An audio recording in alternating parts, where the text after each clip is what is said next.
أعوذ بالله من الشيطان الرجيم.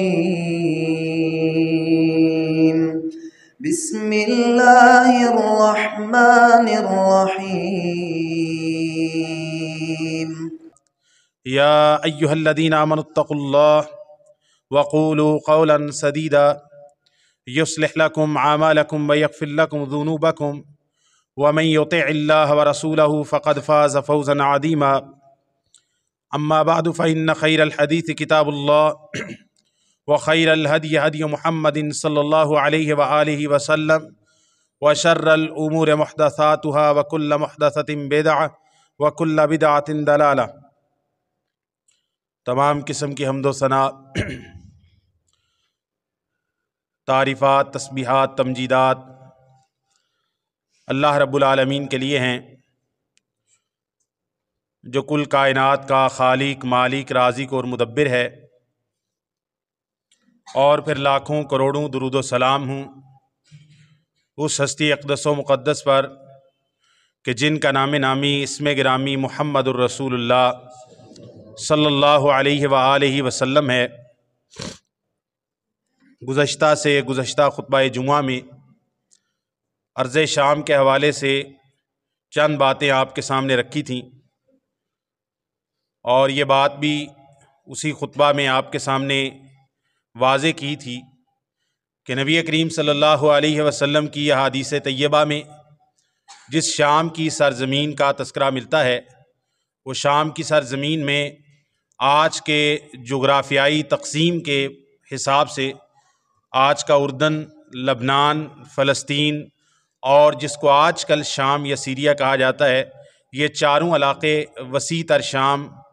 اور جو رسول اللہ صلی اللہ علیہ وسلم کے زمانے میں یا بعد کی تاریخ میں اور آج بھی مورخین کے ہاں بلاد شام یا بلاد الشام کے ذریعے کے نام سے جانے جاتے ہیں، تو اردن کا علاقہ، لبنان کا علاقہ اور موجودہ شام اور سیریا کا علاقہ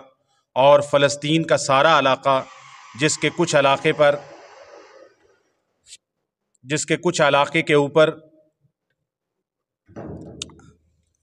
اسرائیل قابض ہے پچھلے تقریباً 70-75 سال سے، تو یہ چاروں علاقے بلاد شام کے اندر آتے ہیں، جس کی نبی کریم صلی اللہ علیہ وسلم نے بہت زیادہ اہمیت اور فضیلت بیان کی ہے۔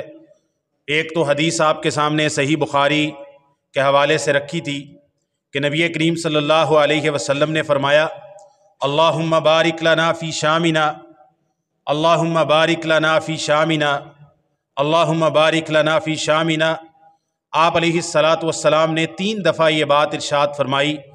اے اللہ ہماری شام کی سرزمین میں برکت عطا فرما، اے اللہ ہماری شام کی سرزمین میں برکت عطا فرما، اے اللہ ہماری شام کی سرزمین کو مبارک بنا دے، بابرکت بنا دے۔ یہ شام کی ہی سرزمین ہے کہ جس میں سیدنا ابراہیم علیہ السلام نے ہجرت کی ہے۔ ابراہیم علیہ السلام کا اصل علاقہ بابل تھا، نینوا کی جس کو تہذیب کہا جاتا ہے، عراق کا علاقہ۔ ابراہیم علیہ السلام نے نمرود کی آگ میں پھینکے جانے کے بعد جب ابراہیم علیہ السلام اپنی زوجہ سیدہ سارہ رضی اللہ تعالی عنہا کو ساتھ لے کر نکلے ہیں، تو پہلے مصر میں داخل ہوئے ہیں۔ صحیح بخاری کی حدیث کے اندر یہ بات موجود ہے، وہاں ایک فرعون کے ساتھ ان کا آمنا سامنا ہوا ہے، اور سیدہ سارہ کی اللہ تعالیٰ نے عزت کو بھی اس فرعون سے بچایا ہے، اور سیدنا ابراہیم علیہ السلام کی جان کو بھی اس فرعون کے ظلم سے بچایا ہے۔ پھر سیدنا ابراہیم علیہ السلام سیدہ سارہ کو ساتھ لے کر فلسطین کے اندر آج بھی خلیل نام کا شہر موجود ہے، وہاں پر سیدنا ابراہیم علیہ السلام نے ہجرت کی ہے۔ اس کو مہاجر ابراہیم کہتے ہیں، ابراہیم علیہ السلام کی ہجرت کی جگہ، کہ جہاں ابراہیم علیہ السلام نے ہجرت کی ہے وہیں پھر اللہ تعالیٰ نے اسحاق عطا کیے ہیں، وہیں پر سیدنا اسماعیل علیہ السلام کی پیدائش ہوئی ہے۔ پھر سیدنا اسماعیل علیہ السلام کو اللہ تعالیٰ کے حکم سے ارض شام سے ارض مکہ کے اندر سیدنا ابراہیم علیہ السلام ان کی ماں ہاجر کے ساتھ چھوڑ کر چلے گئے۔ تو یہ سارا ایک واقعہ ہے، قصہ ہے، جس کو میں نے 3 منٹ کے اندر، آپ کہہ لیں کہ 3 منٹ کے اندر میں نے وہ ساری کہانی ابراہیم علیہ السلام کی بیان کر دی ہے۔ تو یہ وہ ارض شام ہے کہ جس کی صرف یہ نہیں کہ نبی کریم صلی اللہ علیہ وسلم کے زمانے سے فضیلت چلی آ رہی ہے، بلکہ قدیم زمانوں میں ابراہیم علیہ السلام کے دور میں بھی اس سرزمین کو اللہ تعالیٰ نے برکت والا بنایا تھا، یہاں تک کہ جیسے نبی کریم صلی اللہ علیہ وسلم مکہ سے ہجرت کر کے مدینہ آتے ہیں، اسی طرح ابراہیم علیہ السلام عراق کی سرزمین سے ہجرت کر کے شام کی سرزمین کا رخ کرتے ہیں۔ تو اس سرزمین کی اہمیت، اس کی فضیلت پچھلی تاریخوں کے اندر بھی اور آئندہ آنے والی تاریخوں میں قیامت تک اس سرزمین کی اہمیت رہے گی، جو اگلے خطبات میں بھی میں آپ کے سامنے رکھوں گا۔ دوسرا اس کا تذکرہ موسیٰ علیہ السلام اور بنی اسرائیل کی قوم میں ملتا ہے کہ اللہ تعالیٰ نے اس سرزمین کو ارض مقدس قرار دیا ہے، تقدیس والی سرزمین، پاک سرزمین۔ اللہ تعالیٰ نے بنی اسرائیل کو، موسیٰ علیہ السلام کے ساتھیوں کو کہا کہ اے بنی اسرائیل، داخل ہو جاؤ ارض مقدس کے اندر، پاک سرزمین میں داخل ہو جاؤ۔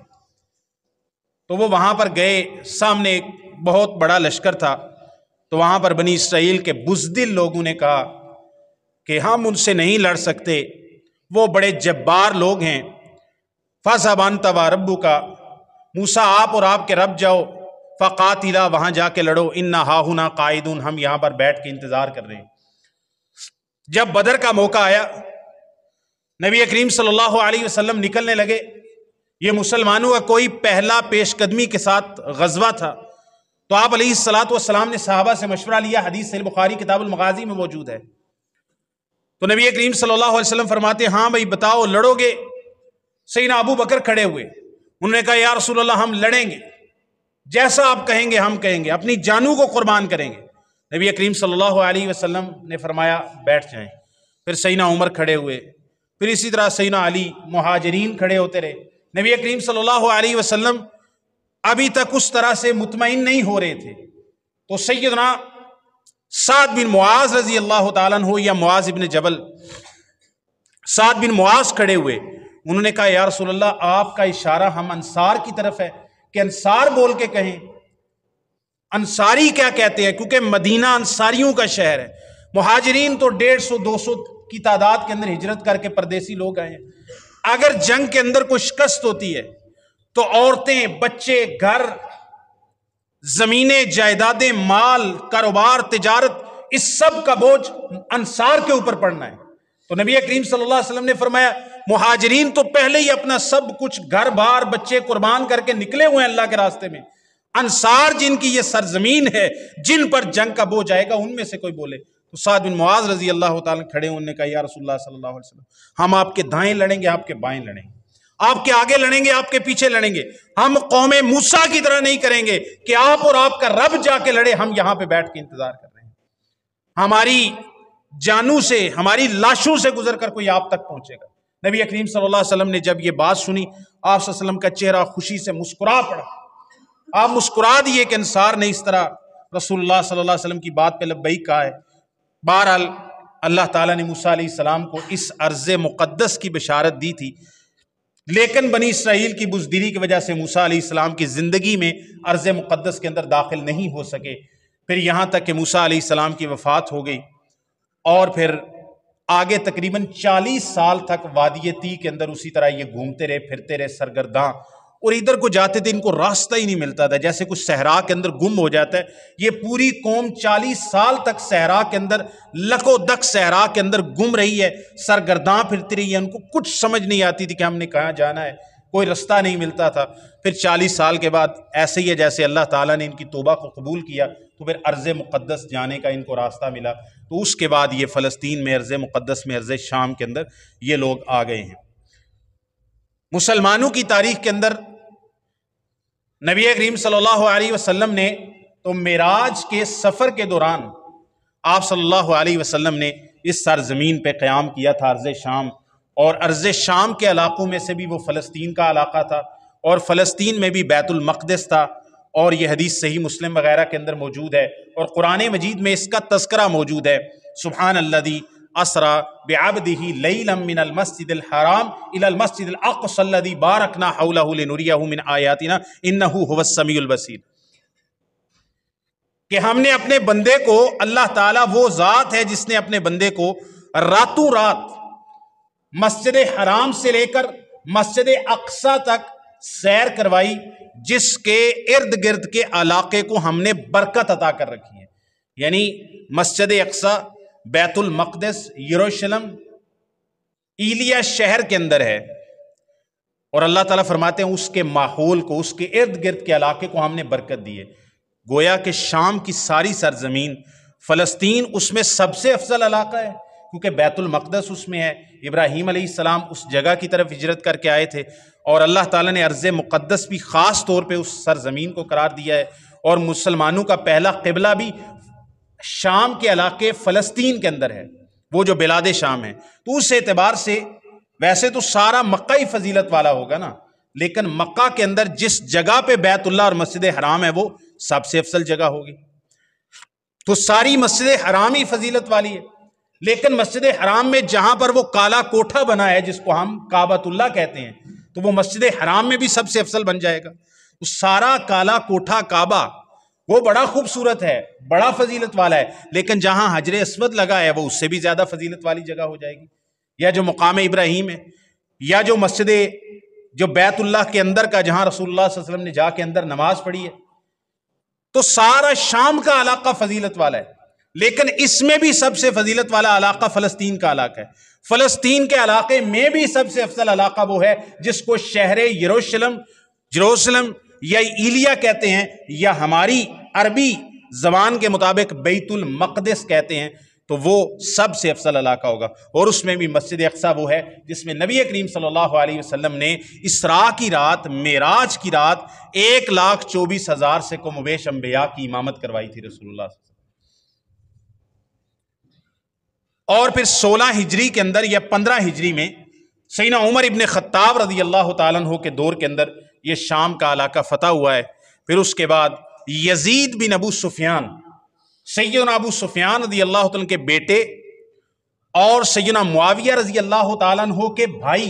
یزید بن ابی سفیان رضی اللہ تعالیٰ عنہ صحابی رسول ہیں، ان کو عمر ابن خطاب رضی اللہ تعالیٰ عنہ نے اس علاقے کا گورنر بنایا. جب وہ فوت ہو گئے تو انہی کے بھائی معاویہ بن ابی سفیان کو اس علاقے بلاد شام کا، کیونکہ مسلمانوں کا یہ سرحدی علاقہ تھا اور ہمیشہ تاریخ میں اس کی پس منظر رہا ہے، اور رومیوں کے ساتھ مسلمانوں کی جنگ اور چھیڑخانی اس طرح رومیوں کی طرف سے چلتی رہی ہے. تو رسول اللہ صلی اللہ علیہ وسلم کے صحابی سیدنا معاویہ رضی اللہ تعالیٰ عنہ اس بلاد شام کے تقریباً 20 سال تک وہ گورنر رہے ہیں. پھر اس کے بعد 20 سال تک مسلمانوں کے وہ امیر المومنین اور خلیفہ رہے ہیں سیدنا معاویہ بن ابی سفیان. تو یہ وہ علاقہ ہے. نبی کریم صلی اللہ علیہ وسلم نے اس کے بارے میں ایک تو یہ فرمایا کہ اس کے لیے برکت کی دعا کی. دوسری حدیث میں آپ کے سامنے پیش کرتا ہوں. رسول اللہ صلی اللہ علیہ وسلم نے فرمایا، یہ مستدرک حاکم کے اندر روایت موجود ہے، اسی طرح تاریخ دمشق کے اندر یہ روایت موجود ہے. شیخ البانی نے اس روایت کو صحیح قرار دیا ہے السلسلہ الاحادیث الصحیحہ کے اندر. نبی کریم صلی اللہ علیہ وسلم نے کہا کہ میں نے رات کو خواب میں دیکھا کہ کتاب کا عمود میرے سرہانے کے نیچے سے، میرے سر کے نیچے سے لے جایا گیا ہے. تو میں نے یہ گمان کیا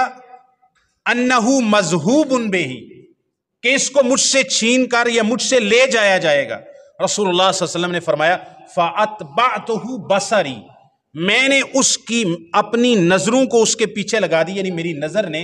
اس کے جاتے ہوئے خواب کے اندر پیچھا کیا. فَعُمِدَ بِهِ إِلَى الشَّامِ، تو اس کو شام کی سرزمین میں لے جایا گیا. یعنی فرشتوں نے اس کو اٹھا کر میرے تکیے کے نیچے سے شام کی سرزمین پر لے گئے. رسول اللہ صلی اللہ علیہ وسلم نے فرمایا، یہ لفظ سننے والے ہیں، الا وَإِنَّ الْفِتَنَ، الا ان الایمان حین تقع الفتن بالشام، جب دنیا کے اندر فتنے واقع ہوں گے،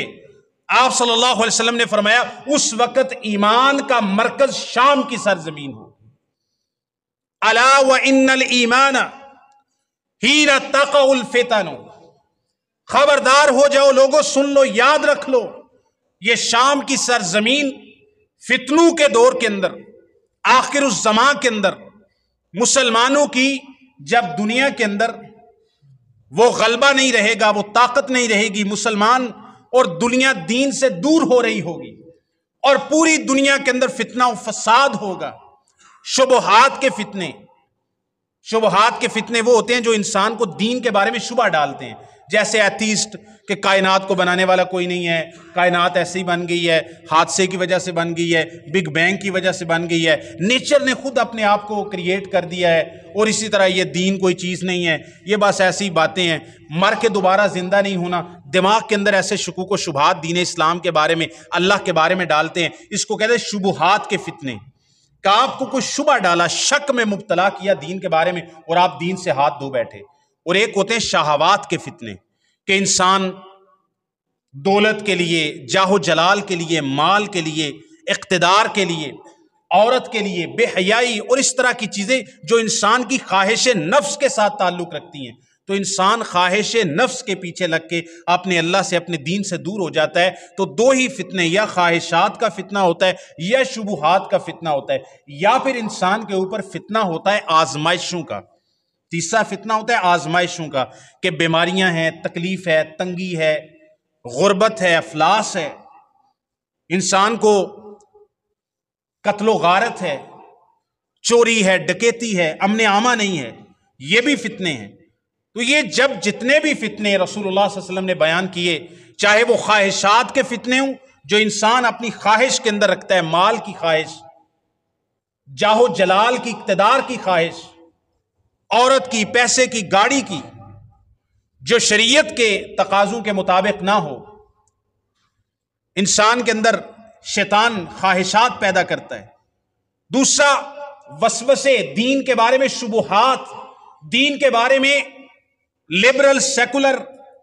اور ایتھیسٹ، خدا کے منکر، ملحدین، زنادقہ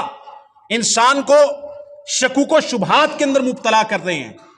اور وہ اپنے اللہ سے، اپنے دین سے، اپنے رسول سے، اپنی کتاب سے، اپنی آخرت سے دور ہوتا جا رہا ہے۔ اور تیسرے فتنے، انسان پر آزمائشیں آتی ہیں، تکلیفیں آتی ہیں، مصیبتیں آتی ہیں، بھائی گھر بار کے فتنے ہوتے ہیں، اولاد کے فتنے ہوتے ہیں، بیوی بچوں کے فتنے ہوتے ہیں۔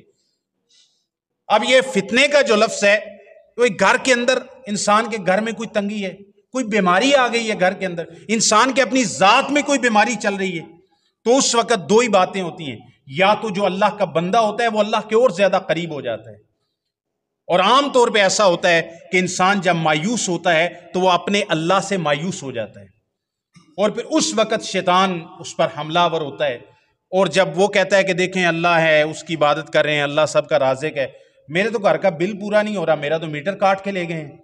تو اس وقت شیطان اس کو شبہ ڈالتا ہے، اور وہ اس آزمائش کے سامنے، مصیبت کے سامنے، ظلم کے سامنے وہ سرنڈر کر دیتا ہے شیطان کے سامنے۔ حالانکہ وہ اللہ کا انکار کر کے میٹر نہیں لگوا لے گا، جو میٹر ہوتا باپ ڈالے لا کے لے گئے نے، تو دل شک و شبہ پیدا ہویا اینیاں تے باتاں نمازاں پڑھ دے رہے ہیں، تو وہ بندہ اللہ کے بارے میں، دین کے بارے میں وہ کہتا ہے بس آپ دین کی باتیں کرتے رہتے ہیں، ایسی کوئی بات نہیں ہے، یہ دنیا جس کی لاٹھی اس کی بھینس ہے، وہ آخرت اخرت کچھ نہیں ہے، تو ٹھیک ہے آخرت کا انکار کر لیتے، دوجے دہاڑے میٹر لگ جانا ہے، جو ہی آخرت کا انکار کیا اسے ٹائم میٹر نہیں لگے گا۔ لیکن شیطان نے تو اس کو گمراہ کرنا ہے نا۔ دنیا کے اندر جتنے ایتھیسٹ ہیں، دنیا کے اندر جتنے منکرین رب ہیں، جتنے منکرین اسلام ہیں، کیا وہ سارے کے سارے سوکھی زندگی گزار رہے ہیں؟ ان کے ہاں کوئی بچہ معذور پیدا نہیں ہوتا، ان کے ہاں کوئی غربت نہیں ہے، افلاس نہیں ہے، وہاں سیلاب نہیں آتے، زلزلے نہیں آتے۔ خدا کا انکار کر کے اگر زلزلے سے بچنا ہے تو ٹھیک ہے بچ جاؤ، نہیں ہو سکتا۔ ہاں لیکن شیطان ایک دفعہ حملہ ضرور کرے گا، اور شیطان اس وقت حملہ کرتا ہے جب انسان نازک موڑ سے گزر رہا ہوتا ہے، اس وقت اس کا ایمان متزلزل ہوتا ہے، کمزور ہوتا ہے۔ لیکن ایک بندہ افسر ہے اور اس کا گھر بار سارا ٹھیک ٹھاک چلتا ہے، اس کے اپنی زمین بھی ہے، کاروبار بھی ہے، اور جا کے افسری نوکری بھی کرتا ہے، تو وہ رشوت کوئی دے گا؟ اگر وہ ایماندار اللہ سے ڈرنے والا ہے تو وہ رشوت نہیں لے گا، وہ کہے گا مجھے ضرورت نہیں ہے۔ لیکن ایک بندہ ایسا افسر ہے کہ جس کے گھر کے اندر مال کی ضرورت ہے، اس کے والد صاحب کو، والدہ صاحبہ کو اللہ نہ کرے کوئی کینسر جیسی بیماری ہے، لاکھوں کروڑوں اس پہ خرچ ہو رہے ہیں، اب اس کو پیسے کی ضرورت ہے، اب آ کر اس کو کسی ناجائز کام کے لیے رشوت دی جائے گی تو اب اس کا ایمان متزلزل، ایمان خریدنا اس کا آسان ہو جائے گا۔ تو شیطان بھی انسان کے ساتھ یہی کرتا ہے کہ کمزور لمحات کا منتظر رہتا ہے۔ جب انسان کمزور لمحے کے اندر ہوتا ہے تو اس کا ایمان خرید کر اس کو اپنے خدا سے، اپنے اللہ سے، اپنے دین سے، اپنے رسول سے برگشتہ کر دیتا ہے۔ یہ فتنے ہیں، خواہشات کے فتنے، اور اس کے بعد شبہات اور شک کے فتنے جو دین کے بارے میں پیدا کیے جاتے ہیں، اور تیسرے آزمائشیں، پریشانیاں، مصیبتیں، انسان کے اوپر جو مصیبتوں کے پہاڑ ٹوٹتے ہیں۔ تو رسول اللہ صلی اللہ علیہ وسلم نے فرمایا یہ جب دور ہوگا، آپ صلی اللہ علیہ وسلم نے فرمایا الا، اس حدیث کو ایسے جیسے آپ نا عربی میں تو نہیں لیکن اردو میں اس کا مفہوم یاد کرنا ہے، اس لیے اس حدیث کا اتنا بیک گراؤنڈ سمجھانے کے لیے 10 منٹ فتنوں کے بارے میں لگا دی۔ حالانکہ فتنوں کے بارے میں آپ جانتے ہیں میں کئی خطبات دے چکا ہوں۔ الا وان الایمان حین تقع الفتن بالشام، آپ نے فرمایا جب زمین پر فتنے واقع ہوں گے اس وقت ایمان کا مرکز شام کی سرزمین ہو، شام کی سرزمین ہو۔ شام کی سرزمین فتنوں کے اندر مسلمانوں کے ایمان کا اور مومنین کا مرکز ہو۔ دوسری حدیث سنیے، سیدنا عبداللہ بن حوالہ بیان کرتے ہیں، عبداللہ بن حوالہ، یہ حدیث سنن داود میں بھی ہے اور تاریخ دمشق کے اندر ابن عساکر نے بھی اس کو نقل کیا ہے اور یہ حدیث صحیح ہے۔ عبداللہ بن حوالہ صحابی بیان کرتے ہیں رضی اللہ تعالی عنہ، نبی کریم صلی اللہ علیہ وسلم نے ارشاد فرمایا اے میرے صحابہ، ایک وقت آئے گا کہ تمہارے اوپر روم فتح ہو جائے گا، مسلمان روم کو فتح کر لیں گے، یمن فتح ہو جائے گا، عراق فتح ہو جائے گا، شام فتح ہو جائے گا، حتی تکونوا جنودا ثلاثہ، یہاں تک کہ تم 3 لشکر ہو جاؤ گے مسلمانوں کے، یعنی 3 مختلف محاذوں پر لڑنے والی مسلمانوں کی افواج، جندن بالشام وجندن بالعراق وجندن بالیمن۔ آپ نے فرمایا مسلمانوں کے 3 عساکر ہوں گے، ایک لشکر یمن میں ہوگا، ایک لشکر شام میں ہوگا، ایک لشکر عراق کی سرزمین میں ہوگا۔ آپ صلی اللہ علیہ وسلم کو عبداللہ بن حوالہ کہتے ہیں یا رسول اللہ مسلمانوں کے 3 لشکر ہوں گے، اختر لی یا رسول اللہ، آپ میرے لیے پسند کیجئے کہ مجھے میری زندگی میں ان ادرکنی ذالک، اگر میری زندگی میں یہ واقعہ پیش آئے کہ 3 مختلف محاذوں کے اوپر مسلمانوں کے عساکر کفار کے ساتھ لڑ رہے ہیں،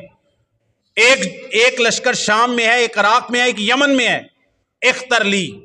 آپ یا رسول اللہ میرے لیے پسند کریں کہ میں کس لشکر کا حصہ بنوں۔ آپ صلی اللہ علیہ وسلم نے فرمایا اختار لکش جندن بالشام،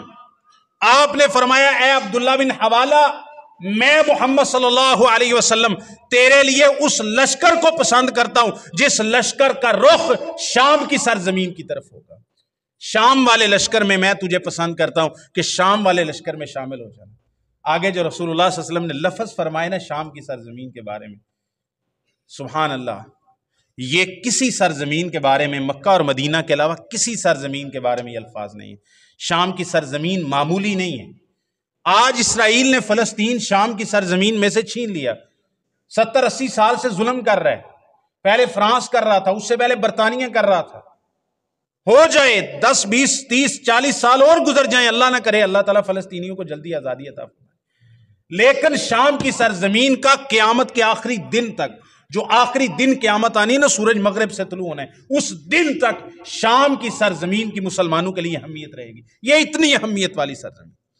یہ سرزمین بھولی اور بھلائی جانے والی نہیں ہے، فراموش نہیں کر سکتے۔ رسول اللہ صلی اللہ علیہ وسلم نے فرمایا انی اختار لک الشام، میں تیرے لیے شام کی سرزمین کو اختیار کرتا ہوں، اس سرزمین کی طرف جانا۔ کیوں؟ فإنہ صفوۃ اللہ عز وجل من بلادہ وإلیہ یحشر صفوتہ من عبادہ۔ رسول اللہ صلی اللہ علیہ وسلم نے فرمایا میں تیرے لیے شام کی سرزمین کے لشکر کو اس لیے پسند کر رہا ہوں کہ اللہ تعالیٰ کی ساری زمین میں سے شام کی سرزمین اللہ تعالیٰ کی چنیدہ زمین ہے، منتخب کردہ زمین ہے، اللہ کی پسندیدہ زمین ہے، اللہ کی سلیکٹڈ زمین ہے، جس میں اللہ تعالیٰ اپنے سلیکٹڈ، چنیدہ، منتخب اور پسندیدہ بندو کو اللہ تعالیٰ زمین میں سے اکٹھا کر کے شام کی سرزمین میں لائے گا۔ رسول اللہ صلی اللہ علیہ وسلم نے فرمایا صفوۃ اللہ من بلادہ، اللہ کی ساری زمین میں سے یہ جو شام کی سرزمین ہے، رسول اللہ صلی اللہ علیہ وسلم نے فرمایا اللہ تعالیٰ کے چنیدہ زمین ہے، منتخب کردہ زمین ہے۔ انبیاء سارے اس سرزمین میں ہیں، ابراہیم علیہ السلام کے بعد کتنے انبیاء، جتنے بنی اسرائیل کے نبی ہیں وہ سارے کے سارے اس سرزمین میں آئے، انبیاء کی سرزمین ہے۔ پہلے بھی کہا ابراہیم علیہ السلام کی ہجرت کہا ہے، بیت المقدس وہاں ہے، رسول اللہ صلی اللہ علیہ وسلم نے انبیاء کو امامت وہاں پہ کروائی، اسراء وہاں پر ہوئی، معراج کی ابتدا وہاں سے رسول اللہ صلی اللہ علیہ وسلم آسمان پہ تشریف لے گئے، اور آگے آخر الزمان میں عیسیٰ علیہ السلام کا نزول بھی اسی سرزمین میں ہونا ہے، وہ حدیث میں اگلے خطبے میں بیان کروں گا۔ تو رسول اللہ صلی اللہ علیہ وسلم نے فرمایا کہ یہ جو سرزمین ہے، یہ سرزمین فَإِنَّهَا خِيرَةُ اللَّهِ، ایک روایت کے لفظ یہ ہیں فَإِنَّهَا خِيرَةُ اللَّهِ مِنْ عَرْضِهِ يَجْتَبِي إِلَيْهَا خِيرَتَهُ مِنْ عِبَادِهِ۔ آپ صلی اللہ علیہ وسلم نے فرمایا یہ اللہ کی زمینوں میں سے شام کی سرزمین سب سے افضل زمین ہے، سب سے اچھی زمین ہے، سب سے اعلیٰ زمین ہے۔ آپ صلی اللہ علیہ وسلم نے فرمایا اللہ اپنے بندوں میں سے جب دنیا میں فتنے واقع ہوں گے، اللہ تعالیٰ زمین کے اپنے بندوں میں سے سب سے چنیدہ اور منتخب، جن کا اللہ انتخاب کرے گا اپنے بندوں میں سے، اللہ ان کو چن کر مومنین میں سے شام کی سرزمین کے اندر جمع کرے گا۔ یہ ہے رسول اللہ صلی اللہ علیہ وسلم نے فرمایا۔ آخری بات کرتا ہوں، مسند احمد اور جامع ترمذی میں ایک حدیث ہے اسی شام کی سرزمین کے بارے میں۔ آپ صلی اللہ علیہ وسلم نے فرمایا اذا فاسد اہل الشام، اذا فاسد اہل الشام فلا خیر فیکم، اے تمام مسلمانوں سن لو، جب شام کے رہنے والوں میں فساد پڑ گیا، وہاں پر فتنہ آ گیا، ان لوگوں کے اوپر جنگیں مسلط کر دی گئیں جیسے کہ فلسطین پہ چل رہا ہے، اور شام میں پچھلے 55 سال سے حافظ الاسد چلا رہا تھا، پھر اس کے بعد اس کے بیٹے بشار الاسد نے کیا، 2011 کے اندر ایک خانہ جنگی انسرجنسی اس نے شروع کی، اور اس کے نتیجے کے اندر تقریباً کتنے ہی لوگوں کو قتل کر دیا، کتنے ہی لوگوں کو 1 کروڑ کے قریب یا 60 لاکھ کے قریب لوگ وہاں سے ہجرت کر گئے۔ مساجد بند ہیں، مسلمانوں کی مساجد کو تالے لگائے ہوئے ہیں، 20 سال سے وہاں پہ اذان نہیں ہوئی تھی۔ تو رسول اللہ صلی اللہ علیہ وسلم نے فرمایا یہ جو شام کی سرزمین ہے، اردن، لبنان، فلسطین اور یہ سیریا کا علاقہ، آپ نے فرمایا اذا فسد اہل الشام، جب شام کے رہنے والوں میں فتنہ اور فساد آ گیا، ان پر تنگی آ گئی، فلا خیر فیکم، پوری دنیا میں رہنے والے مسلمانوں میں کوئی خیر باقی نہیں رہے گی، کوئی خیر باقی نہیں رہے گی۔ لا تزال طائفۃ من امتی منصورین لا یضرهم من خذلهم، آپ نے فرمایا میری امت کا ایک گروہ ہمیشہ حق پر لڑتا رہے گا، ایک طائفہ، ایک گروہ جو بھی ان کو بے یار و مددگار چھوڑے گا، آپ نے فرمایا ان کا کوئی نقصان نہیں کرے گا۔ اس شام کی سرزمین، مغرب کی سرزمین میں ایک گروہ قائم رہے گا۔ تو اللہ تعالیٰ ہمیں اس بات کو سمجھنے کی توفیق عطا فرمائے۔ یہ باتیں بتانا اس لیے بھی ضروری ہوتا ہے کہ جو ہمارے آج کل موٹیویشنل سپیکر ہوتے ہیں، اور کچھ کو میں معذرت کے ساتھ کوئی بھائی ناراض نہ ہو جائے، میں ان کو کہتا ہوں مذہبی انقلابیہ قسم کے لوگ ہوتے ہیں جو شام کو اٹھتے ہیں، کہتے ہیں صبح کو مسلمانوں کا اسلامی انقلاب قائم کر دینا ہے۔ تو وہ اس طرح کی جو فتنوں کے دور کی حدیث ہوتی ہیں یا علاقوں کے بارے میں رسول اللہ صلی اللہ علیہ وسلم کی حدیث ہوتی ہیں، آگے بھی بیان کروں گا، تو ان کو ایکسپلائٹ کر کے ٹی وی کے اوپر بیٹھ کے نوجوانوں کے ذہن خراب کرتے ہیں۔ رسول اللہ صلی اللہ علیہ وسلم کی یہ حدیث پوری ہوگی، یہ پوری ہوگی، یہ پوری ہوگی، اب یہ ہونے والا ہے، اب یہ ہونے والا ہے، اب گریٹر اسرائیل بننے والا ہے۔ وہ اسرائیل کے نے جو اپنے پروٹوکولز کے اندر لکھا ہوا ہے، تھیوڈوم کیا نام ہے اس کا، ہارڈلز نے، جو انہوں نے لکھا ہوا ہے مسلمانوں کو ڈرانے کے لیے، ہمارے کئی مذہبی پیشوا ان کے، یہودیوں کے، زائنسٹ کے، ان کا بیانیہ پروٹوکولز کا سامنے بیان کر کے کہتے ہیں اب اسرائیل یہ کرے گا، یہ کرے گا، یہ او بھائی اسرائیل نے لکھا ہوا ہے کہ وہ یہ کرے گا، یہ ہوگا یا نہیں ہوگا، یہ کوئی خدائی فیصلہ نہیں ہے، لہٰذا لوگوں کو ڈراؤ نہیں کہ ایسے ہوگا، ایسے ہوگا، ایسے ہوگا۔ تو یہ باتیں فتنوں کے بارے میں حدیث کا صحیح مصداق بیان کرنا اس لیے بھی ضروری ہوتا ہے کہ ہمارے بہت سارے لوگ جن کو ہر وقت انقلاب اسلامی کا ایسا جو ہے وہ ایک زبان کا چسکا ہے، ویسے تو اسلامی انقلاب آنا چاہیے، لیکن ان کا مقصود کوئی اسلامی انقلاب نہیں ہے، نوجوانوں کے پاس ذہنوں کو خراب کرنا ہے۔ اب یہ حدیث پیش ہوگی، اب یہ ہو جائے گا، اب عراق میں یہ ہو جائے گا، اب گریٹر اسرائیل بن جائے گا، تو اس طرح کی باتیں۔ تو نوجوانوں کے سامنے حدیث کا صحیح معنی موجود ہو تاکہ اس کی ذہنی فکر کو خراب نہ کر سکے، یہ بھی مقصود ہے۔ اللہ تعالی ہمیں عمل کی توفیق عطا فرمائے۔ أعوذ بالله من الشيطان الرجيم بسم الله الرحمن الرحيم